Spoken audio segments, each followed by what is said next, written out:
आप विश्वास करें या न करें, पर जब प्यार होता है तो भूत क्या आदमी कुत्ते से भी शादी कर लेता है।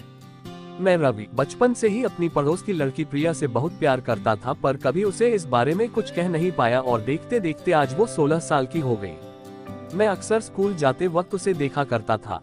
उसके गुलाबी गाल, मोरनी सी गर्दन, सुनहरे बादलों जैसे बाल, उसके होठ, वो पूरे गांव में सबसे सुंदर थी और भोली भी। जब वो अपनी सहेलियों के साथ नदी किनारे खेलती और हंसती थी तो मैं उसे रोज छुप कर देखता था। मैं उससे बेइंतहा प्यार करता था, पर उसे कभी बोल नहीं पाया। पर हर प्रेम कहानी की तरह मुझे ये नहीं पता था कि मेरी इन खुशियों को जल्द ही नजर लग जाएगी। कहने को तो मैं उन्हें दोस्त कहता था, पर पूरा गांव जानता था कि जतिन और उसके दोस्त कितने कमीने लड़के हैं। आए दिन लड़कियों को छेड़ना और लोगों को परेशान करना उनकी फितरत थी। एक दिन मैं नदी किनारे बैठा था, तभी पीछे से जतिन और उसकी टोली ने मुझे पकड़ लिया। जतिन बोला, क्या बे रवि, क्या कर रहा है यहाँ पर? मैंने कहा, कुछ नहीं जतिन। तभी जतिन ने कहा कि आज मैंने प्रिया को देखा, बहुत मस्त लग रही थी। ये सुनते ही मेरे शरीर में आग सी लग गई। फिर जतिन बोला, यार मुझे प्रिया चाहिए। बाकी लड़के भी यही कहने लगे। ये सब सुनकर मेरा मगज गर्म हो रहा था। तभी जतिन बोला, रवि तू क्या सोचता है? मैंने लड़खड़ाते हुए जबान से कहा, हो सकता है प्रिया किसी और से प्यार करती हो। जतिन बोला, मैंने सब पता कर लिया है, कोई भी लड़का उसकी जिंदगी में नहीं है। यही सही मौका है, कल मैं प्रिया को अपना बना कर रहूंगा। फिर जतिन जोर से बोला, सुन लो सभी, आज से वो मेरी गर्लफ्रेंड है। ये सुनते ही मेरे दिल टूट सा गया, पर मैंने हार नहीं मानी और मैं बोल उठा, जतिन ये गलत बात है। जब तक प्रिया अपनी मर्जी ना दे तू उसे अपनी कैसे कह सकता है? पहले प्रिया हाँ तो कर दे तुझे। मेरी बात सुनते ही सभी लड़के भी यही कहने लगे, जिसे सुनकर जतिन बोला, ठीक है, इसका फैसला हम कल करेंगे। मैं काफी डरा हुआ था कि कल क्या होगा और इसी कारण रात भर सो नहीं पाया। अगली सुबह मैं स्कूल के लिए तैयार हो गया। मैंने मन ही मन फैसला कर लिया कि आज प्रिया को अपने दिल की बात बोलकर ही रहूंगा। जब स्कूल की छुट्टी हुई तो जतिन और उसका दल प्रिया और उसकी सहेलियों के पीछे हो लिया। मैं भी जतिन के पीछे चलने लगा। काफी देर चलने के बाद जब काली कब्रिस्तान आया तो जतिन अचानक से प्रिया के सामने आकर उसे रोकने लगा। मैं ये सब देख रहा था। प्रिया ने जतिन को रोकने का कारण बताया तो जतिन ने उससे सारा हाल कह डाला। तब तक मैं भी वहां आ पहुंचा। मैं प्रिया और जतिन को देख रहा था, प्रिया भी मुझे देखने लगी। तभी प्रिया ने कहा कि मुझे मंजूर है। ये सुनते ही मेरे पैरों तले जमीन खिसक गई। मेरा सब कुछ लूट गया। क्या मेरे बचपन का प्यार लूट जाएगा? तभी प्रिया बोली कि मेरी एक शर्त है और अगर तुम वो पूरी कर सके तो मैं तुम्हारी। जतिन बोला, मैं कुछ भी कर सकता हूँ। तब प्रिया बोली कि तुम्हें कुछ लाना होगा। जतिन ने कहा, क्या लाना है? प्रिया बोली, सामने काली कब्रिस्तान है, ठीक रात 12 बजे तुम्हें वहाँ से एक लेटर लाना है और अगर वो लेटर तुम ले आए तो मैं तुम्हारी। मैं और जतिन दोनों ने ये बात सुनी। फिर ये सुनते ही जतिन का चेहरा सफेद पड़ गया। कुछ देर की खामोशी के बाद जतिन बोला, मैं करूँगा। प्रिया बोली, ठीक है, फिर मिलते हैं लेटर के साथ। प्रिया ने मुझे देखा और हंसते हुए बोली, तुम भी जा सकते हो रवि। जतिन बोला, ये क्या लाएगा? प्रिया, देखना मैं ही वो लेटर लाऊंगा तुम्हारे लिए। मुझे नहीं पता था कि वो मुझे भी ऐसा कहेगी। अब तो मैं भी रेस में था। जल्द ही सब अपने अपने घर चले गए। रात आ चुकी थी और मेरा दिल भी घबरा रहा था। मैंने थोड़ी हिम्मत की और काली कब्रिस्तान की ओर चल दिया। जब मैं वहां पहुंचा तो सभी लोग वहां पहले से ही मौजूद थे। प्रिया, उसकी सहेलियां और जतिन और उसके दोस्त। जतिन बोला, तो तू आ गया रवि। तभी प्रिया बोली, चलो अब मैं तुम्हें बताती हूँ कि क्या करना है। जब तुम ऊपर की ओर जाओगे तो तुम्हें एक मूर्ति मिलेगी, वहां से तुम मोमबत्ती और माचिस ले सकते हो। उसके बाद तुम जब थोड़ी दूर और चलोगे तो तुम्हें एक कब्र मिलेगी, उसी के ऊपर एक लेटर मिलेगा। जो भी उस लेटर को लाएगा वही मेरा दोस्त बनेगा।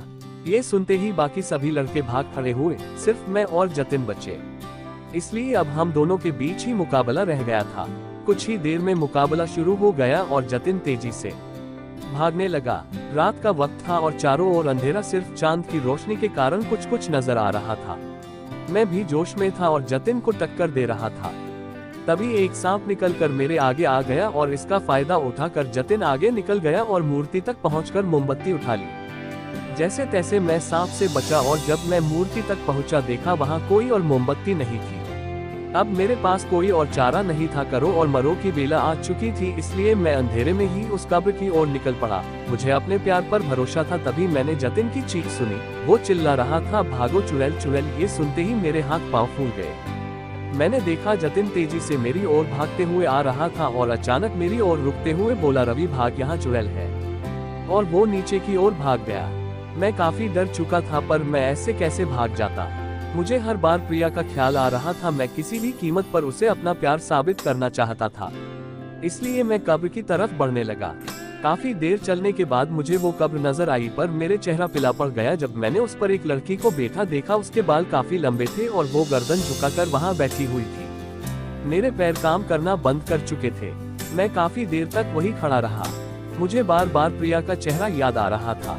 मैंने थोड़ी हिम्मत इकट्ठी की और कब्र के पास जाकर उस चुड़ैल को दबती आवाज में बोला, जी क्या आपने यहाँ कोई लेटर देखा है? चुड़ैल कुछ नहीं बोली। मैंने अपनी बात फिर दोहराई, पर इस बार उसने पास आने का इशारा किया। मैं डरते डरते उसके पास पहुंचा। तभी मैंने कहा, देखो मुझे मत खाना, दरअसल मैं एक लड़की को बचपन से बहुत प्यार करता हूँ, उसका नाम प्रिया है और उसी के लिए मैं यहाँ तक आया हूँ। तभी चुड़ैल ने कहा, तो अब तक मुझे बताया क्यों नहीं? मैं पूरी तरह हैरान हो गया। वो तो प्रिया की आवाज थी। तभी चुड़ैल ने अपने बालों को ऊपर किया और मेरा दिल रुक सा गया। वो प्रिया ही थी जो चुड़ैल बनी हुई थी। मैं पूरी तरह हैरान था कि अब क्या करूं। मैं बस प्रिया को देख रहा था और प्रिया मुझे। तभी हम दोनों को कोई आवाज सुनाई दी। एक बड़ा काला साया हमारी ओर आ रहा था। ये देख प्रिया ने मेरे हाथों को पकड़ लिया और मैंने भी प्रिया को पकड़ लिया। देखते ही देखते वो काला साया करीब आने लगा और अचानक एक तेज रोशनी हमारे चेहरे पर पड़ी और वो साया बोला, कौन है वहाँ पर? वो कोई और नहीं, कब्रिस्तान का चौकीदार था। उसे देखते ही मैं और प्रिया तेजी से भाग खड़े हुए। हम काफी देर तक भागते रहे और फिर घर आकर ही रुके। वो बिना कुछ बोले अपने घर चली गई और मैं भी अपने घर आ गया। मैं सारी रात नहीं सोया। अगली सुबह मैं स्कूल के लिए तैयार हो गया। जब मैं स्कूल पहुंचा तो वो पहले से ही वहां थी, पर वो कुछ नहीं बोली।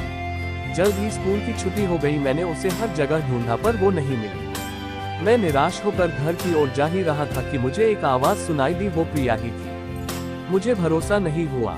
वो मेरे पास आई और कहा, रवि कहाँ जा रहे हो? मैंने कहा, घर। प्रिया बोली, मैं भी चलती हूँ। तभी मैंने कहा, प्रिया मुझे तुम्हें कुछ कहना है। तभी प्रिया ने मेरे होठों पर अपने हाथों को रखते हुए कहा, मुझे पता है तुम्हें क्या कहना है। मुझे पता चल गया था कि वो भी मुझे बहुत प्यार करती है। कभी कभी जुबान का काम सिर्फ आंखें ही कर देती है। उसका हाथ मेरे हाथों में था और हम खुशी खुशी अपने घर चले गए थे। उम्मीद करते हैं कि ये कब्रिस्तान में लव लेटर ऐसी ही और स्टोरी के लिए और टाइप हिंदी कहानियां को सब्सक्राइब करें। Thank you for watching video.